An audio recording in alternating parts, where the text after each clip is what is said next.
Hey everyone, I'm Bill. I'm with Cali Moto TV. Welcome back to the channel and welcome back to A&S Motorcycles here in Sacramento, California.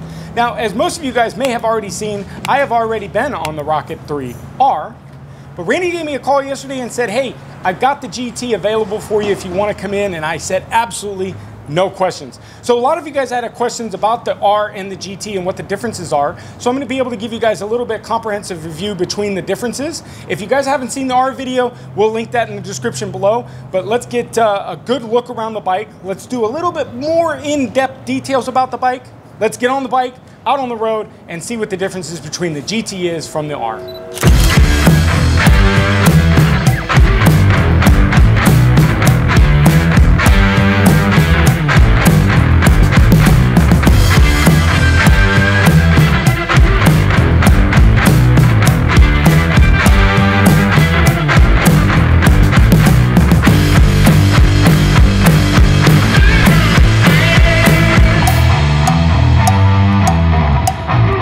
All right guys, so I wanted to give you guys a little bit better walk around on this bike. A lot of you guys really want details on this thing, and you want correct details, I get it. So we're gonna do a walk around on the bike, let you guys see a little bit up close and personable some of the details of this bike, because this bike is gorgeous, it's absolutely gorgeous. So let's flip this around, and first, just take a look at this thing. It looks absolutely beautiful.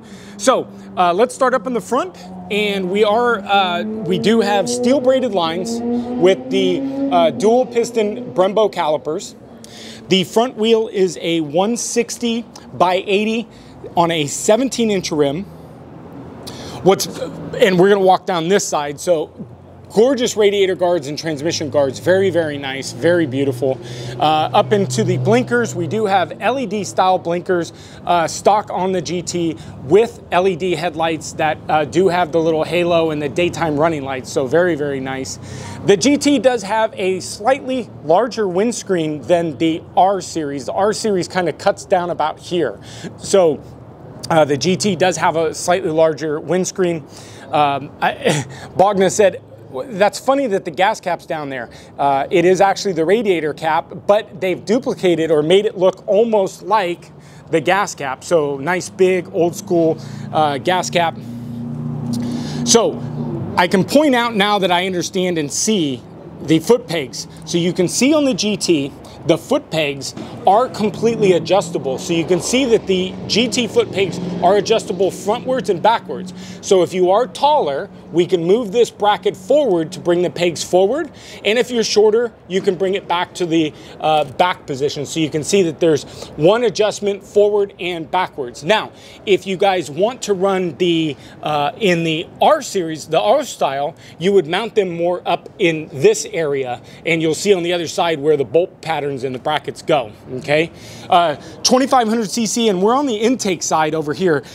And I wanted to show the intake side because a lot of people are showing obviously the exhaust side, but the intake side is absolutely gorgeous, absolutely gorgeous. Now, we have our ignition switch over here, and we have our dipstick for our oil here with, again, the nice kind of matching gas and radiator cap. So everything kind of matches very well with the nice little, your keyhole for your seat there.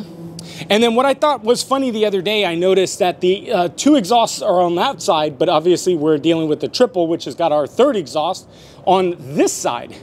Single-sided swing arm going down to a completely packed rear end here. Again, Brembo calipers in the rear. Very large Brembo, dual caliper or dual piston caliper in the rear. Rear tire, we're looking at a 240/50 on a 16-inch rim. And these tires are the brand new Avon Cobra Chromes. So Avon Cobra Chromes, it's kind of a dual purpose sport touring tire. Back around the back license plate, again, we've got our integrated tail lights up in there, which is very nice. And then our rear is LED as well for our license plate holder. I'm assuming that someone's going to do a license plate holder eliminator and tuck it up there. I think that would be nice to showcase this big fat rear tire. Obviously the GT, you do have the backrest already mounted here. So you can see nice chrome or brush finished aluminum. And then all the way down to our 21-inch, or excuse me, 16-inch 21 spoke rear wheel and 21 spoke front wheel, single-sided swing arm. So this just showcase again. I love that Triumph put the swing arm on the mechanisms and the brakes on the kickstand side. So when it's on its kickstand, it really showcases this single-sided tire. Showa rear adjustable shocks and front, so we'll get to that. Again, looking at our 2500cc motor on the exhaust side, massive motor. I mean, they didn't bolt much frame to this thing. It is pretty much all motor with radiator, with a little bit of bracing up here and a little bit of bracing back here. But we've got our two sides over here, and then again, the third exhaust goes out on the other side. Here is the two bolts that if you want to switch your controls over here, you can do so, okay? And you can see the line can switch over here. So I believe it is a simple swap if you want to go on the GT to an R style. I don't think there's much modifications, but I haven't seen anybody talking about it. So again, you can kind of see the adjustments here to adjust that position of the forward controls. Again, Brembo's fronts, Avon Cobra chrome front tire, again 150 size. Now, one of the things that and Showa front end, okay, no one's really talked about this either, and I saw one quick description of the wires are all run internally in the handlebars. So absolutely gorgeous, absolutely so nice. Brembo front master, which is just huge to be able to see a Brembo front master, and a Brembo clutch, which is again, not very many people have put Brembo clutches and Brembo masters on any style bike. So, and then let's, you obviously the saddle seat, so you're gonna see the saddle seat is a bit lower and at this area than the R, and then the rear pillion seat with the backrest. Oh, can't forget, thank you so much for the folding away passenger pegs. Absolutely love it. And then let's go ahead and hop on this thing real quick and just kind of show you just a bird's eye view of what this thing looks like. So let's go ahead and get it fired up. Rocket 3. And it's so nice, it says, "Good afternoon, rider." So if you guys haven't seen, we are going to be doing an in-depth video on just this display cluster. So stay tuned for that. We'll link that in the description below as well. Now, GT, we do have standard heated hand grips, cruise control. We have our flashing lights here, menu, which we'll get in on the next one, blinkers, horn, and then your lock button, so you can turn off and lock all the whole bike, on, off, start, and then your home switch over here. And of course, you've got your nice gas cap that is locking, so this is kind of a decoy cap. But again, the cap matches all the other ones. So I think that's it, guys. I think that's it. I wanted to just kind of give you guys a very good walk around. So I'm gonna get geared up and out on this thing, and we'll show you guys what the GT is all about on the road.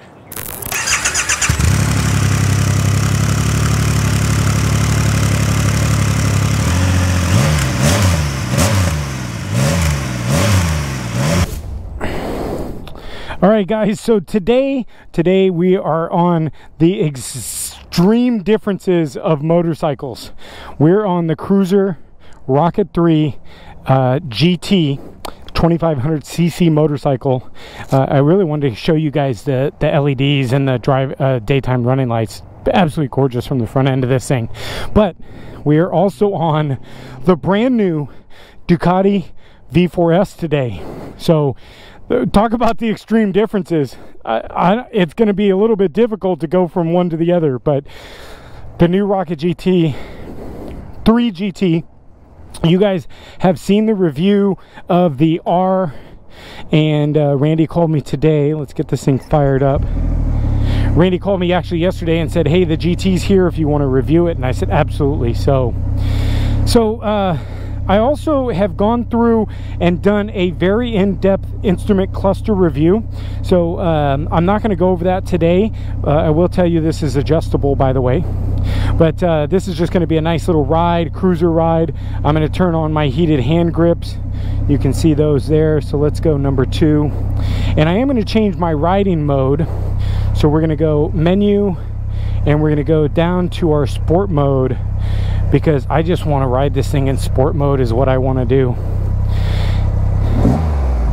So brand spanking new, 5.6 miles. So you can see time run has been 25 minutes run, average speed is 13 miles per hour.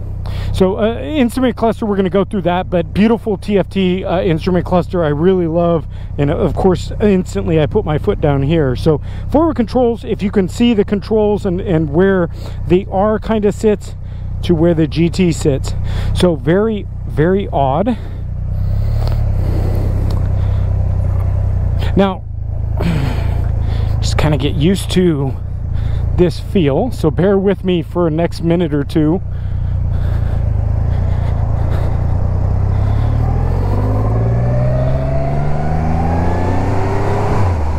Okay, so you guys have seen the in-depth kind of all of the specs. We're talking about a 650-pound motorcycle.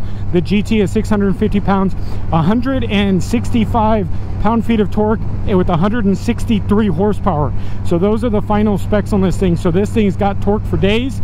Max torque hits about 4,000 RPMs, and it's a very nice lineal. So it hits up and stays very, very nice and torquey.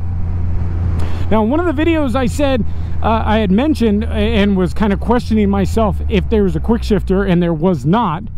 But Triumph offers 50 different accessories for the new Rocket 3, one of which is a quick shifter. So a quick shifter is available for this bike. So let's turn these heated hand grips down already. You know, I'm going to turn them off because it's quite toasty. All right. Oh yeah, I love the clutch on this thing. I really do.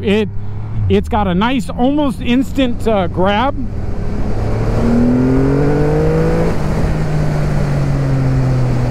And boy, it's got some go. Now, I had someone in the R review said that they test rode it and they're a little disappointed in the power. But I disagree. I disagree. This thing has got some power, and I mean, of course it's got some power, but the delivery of the power is nice, and it's very even. It's not too massive, and it's got nice roll-on power. Hand grips off. There we go. I'm digging it. I really enjoy this, and actually, so the seat in the R is a lot more uncomfortable than the GT. The GT saddle style seat kind of dips down a little bit further, so it's a lower seat height on the GT than the R. The R is kind of up a little bit, but I still kind of feel that the back isn't far enough back. So the little saddle of the rest on the back part isn't far enough back. I would have liked a slightly longer seat. My only complaint with the seat, it's actually really relatively not that uncomfortable. And in this position, what's nice is my arms are up a little bit higher, the bars are back a little bit further than the R. So the R is kind of more, of course, sporty. So they're up a little bit further, so you're kind of like this. And then, of course, you've got your foot is out in the forward motion. And it's in the kind of the 50-50 setting. And I've talked about the forward controls can go forward and back. I don't know that I would need it up further. I'm 6'2", so I'm not sure that I would need it further. But I think if you're 6'4", 6'5", moving that up one would be very nice. And I think if you're under 6 foot, to bring it back one would also be helpful. So good thinking on that, Triumph. Very good. And I'm just kind of in the cruiser where, you know, third gear, 2,800 RPMs. Max redline is about, where are we at? About 6,400 RPMs is your redline on the gauge. And I'll tell you, the torque and horsepower in third gear is phenomenal. Kind of get that that shaft drive whine. It's kind of an interesting whine. If you guys have ridden shaft drives, you kind of know what I'm talking about.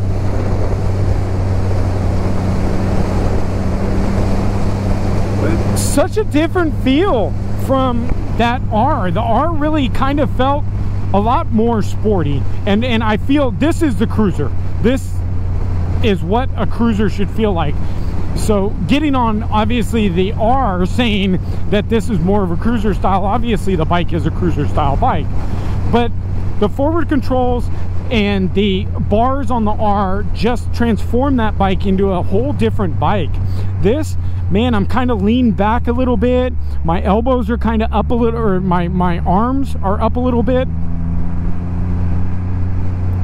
And the feet out front really isn't, I think the feet out front are less uncomfortable than they are with the feet and the stance kind of feel. So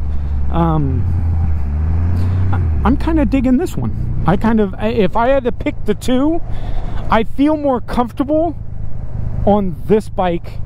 Let's get a little rear brake. I'm always a front braker, so get a little rear brake. Nice. Oh, hill start assist. So we're rolling a little bit downhill. We're going to pull this brake just once real hard, and you'll see the hill, or the H. So now we're nice and steady. We're not moving anywhere. Now, I have a Tiger Triumph 1200, the XRT, and it has the hill start, or the hill hold.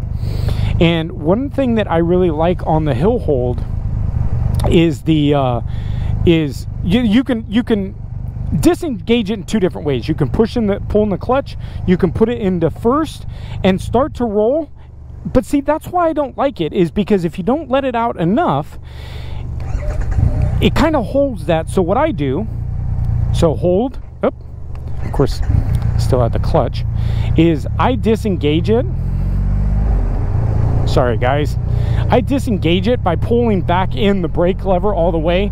I disengage it, and then I go. So I don't really like to let go of the clutch, because it seems to kind of want to bog down the bike, because you're not, obviously, it doesn't engage pretty much instantly. So we're going to shorten up this ride just a teeny bit, because you guys have really seen a lot of the statistics on the bike, and I've talked a lot about the bike, but I wanted to get this thing on the freeway for you guys. So we're going to enter up on the freeway. We're just going to run up one exit, but it's a nice long exit, so we should be able to get some good acceleration without breaking too many laws.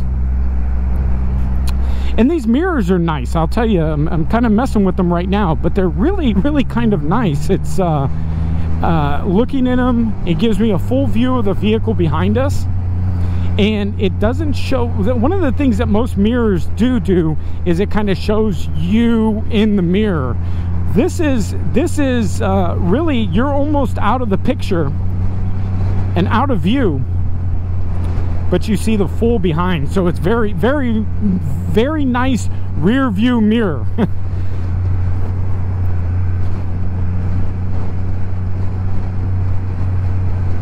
All right, so we're gonna head up to Reno. So we're kind of one exit up from A&S. So we're going to get over.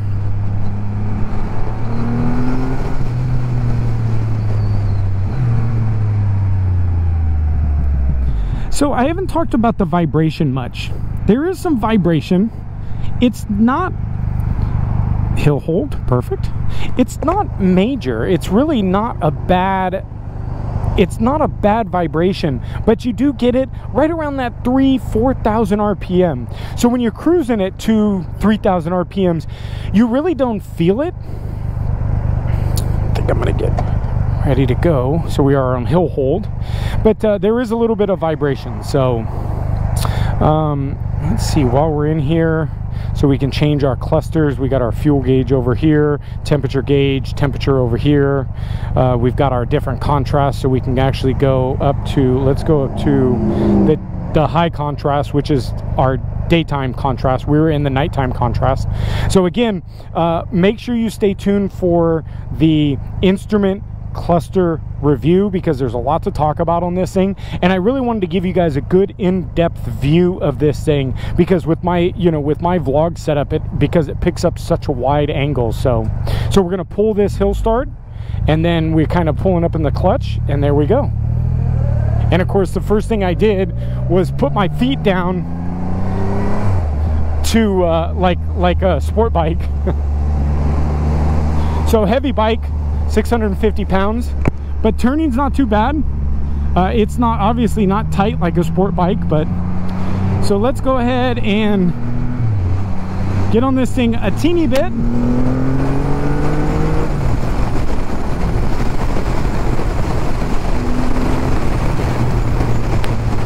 Very, very nice feel. 5th gear, still a ton at 3,200 RPMs, still a ton of pull. So 3,000 RPMs, 5th gear, and that torque just comes on and lights this bike up real nice. 6th gear, almost unnecessary on this bike, because although the torque is right there again, very, very nice. So we're gonna steal this exit right here. Shift down to 5th, down to 4th.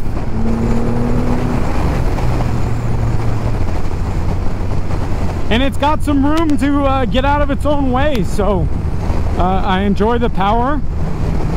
Obviously get on the freeway, no problems, no issues.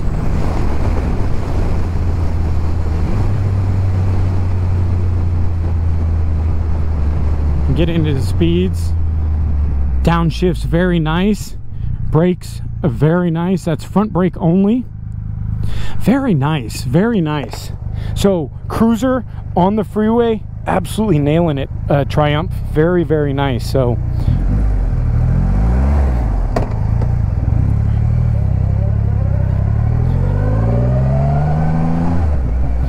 2,500 cc's. The thing is massive. The thing is massive, but needed? No, absolutely not. But the largest motor production bike out right now is just, it's crazy. But beautiful. And let's talk about the price tag. We're just over $22,000 for this bike. And I'm looking at, a lot of people complain about the pricing, and you know what, you're right, it's an expensive bike. But I'm about to get on a $30,000 sport bike. $30,000 sport bike. And we have, my Triumph 1200. There's a beautiful Bogna. The Triumph 1200, it's, we're bagged up and everything, same price. So I don't think that this thing is very overpriced. Personally, I don't think so. Kickstand's in a very nice position. So let's step off. Hit the backrest, but very nice, very nice. It's a very well put together bike. Is it too much? Absolutely, it's too much. But is it enough? Absolutely. I think it's a beautiful bike. So I hope this was a little bit more informational for you guys. The Rocket 3 GT 2020. This is going to really be a great bike. If you guys are looking and considering this bike, I would take it over a Ducati. My opinion. I really enjoy this bike. So let's get over on the new Panigale V4S. But thanks guys for watching, and stay tuned for that instrument cluster, because I'm going to go really in depth about that. So thanks for watching. Make sure you hit that subscribe button, and of course smash that like button. Head over to ANS if you guys give them a call. They've got one GT and one R in stock ready to sell. This is available. So you're watching this video tomorrow, so this was only filmed yesterday. So if you guys really want this video, call Randy and let these guys know that you guys are interested, because they have two, an R and a GT available for sale. So make sure you give them a call. But again, smash that like button and comment down below. Give us a subscribe. But until next video, see you guys later. Bye guys.